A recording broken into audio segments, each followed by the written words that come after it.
everybody, welcome back. My name is Abby, I'm with Fitness is Medicine. Today we're going to do another great strength training workout you can do in your home with minimal equipment, very minimal space, and easy to follow directions. Come into these workouts warmed up and ready to move.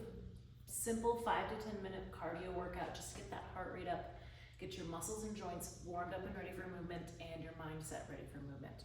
Okay, today we're going to need zero equipment, so it's all body weight. Something you can do anywhere. You can do it at your gym, you can do it traveling. This is a great travel workout if you're going on summer vacation. You don't need any equipment for this whatsoever. So we're gonna start today with some push-ups though. We gotta keep the intensity up. If you struggle with push-ups, an inverted, so like something like this, a bar push-up or at your kitchen counter, this is exactly the same setup as your kitchen counter, works great for push-ups. If not, let's try to lower down to the floor. Little keys to think about with your push-ups. I know they're extremely hard. They're difficult body weight exercise. Keep your hands beneath your shoulders. Now, I prefer mine a little wider. Right under your shoulders is really challenging. So put your hands a little wider, but you still want them within your shoulder range. You don't want them out in front like this. You want to keep them straight out like that within your shoulder range. The other thing is really use your core. This is also a really big core exercise. So you want to be able to use that to help pull your body up. So you can start on your knees or start on your toes and see how it goes. Let's try 10. Keep your head, your chin tucked, lower your chest to the floor. Breathe. 3, 4, 5, keep breathing. 6, 7, 8, 9, and 10. Good. Okay, we're gonna stay on the floor. I'm gonna have you flip onto your back. We're gonna do leg lifts. So lying on your back, think about keeping your back nice and flat to the floor. You're gonna lift your leg up to the height of your knee and back down. This is a great way to isolate your quad.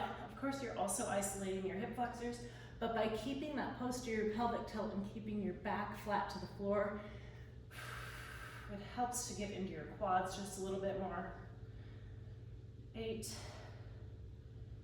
9, and 10. Now, when you're doing these leg lifts, only lift to the height of your bent knee and then don't lower your heel all the way to the floor. Keeping that back flat, posterior pelvic tilt. 4, keep breathing. 6. So if you do have knee pain or you struggle with squats and sit to stands and those things, this is a great alternative.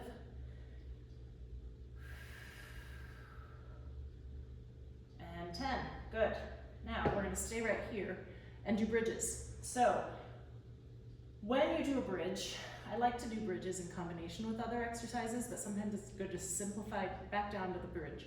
So what I want to do is, again, posterior pelvic tilt, flatten that back, squeeze your glutes, lift only to the height of where you've kind of got a nice flat line here, and back down. Now each time I want you to think about that. Squeeze, lift, you're pushing through your heels, continue to breathe. These little static holds, it's easy to kind of just hold your breath. And I want you to keep breathing. Back down, tilt, squeeze, lift. Now, sometimes people feel like they really need to really push forward and that is unnecessary. So just to the point where you've got almost a flat line here, you're really squeezing your glutes and back down. It's not a complicated movement, but it's a really effective movement. It's important to keep those glutes as strong as possible. Think about your core being tight as well.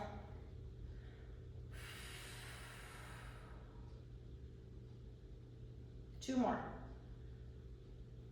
Breathing.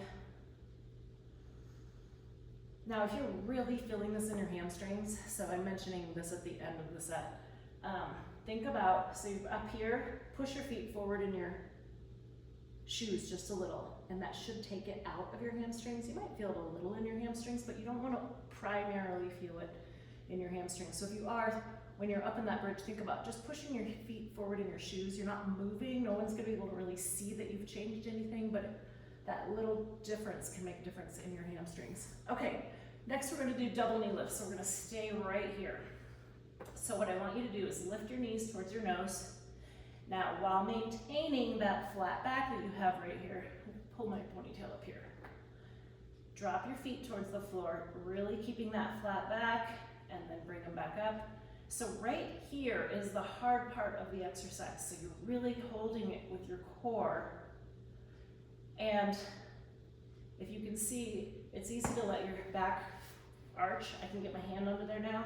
I want to keep that posterior pelvic tilt. So these 3 exercises, you're really working your core a lot by maintaining that posterior pelvic tilt throughout.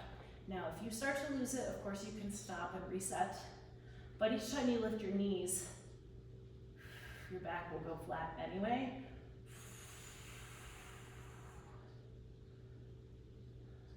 Breathing. 2 more.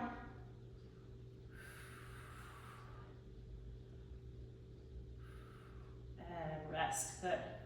All right. Now we're going to flip over on your hands. So we've been down on the floor for a little while, so just take your time moving around. We're going to do mountain climbers next. So what this looks like is that you're going to hold like you're holding a plank. And then I want you to drive your knees like you're going to drive them through your elbows. 5, 6, 7, 8, breathing, 9, and rest. Okay, now take your time getting up. After you've been down for that long, it's easy for your blood to drain out of your head when you start to stand up. So give yourself a minute right here. Make sure you're not going to be lightheaded or dizzy. And when you feel like you've kind of got an equilibrium, go ahead and stand up.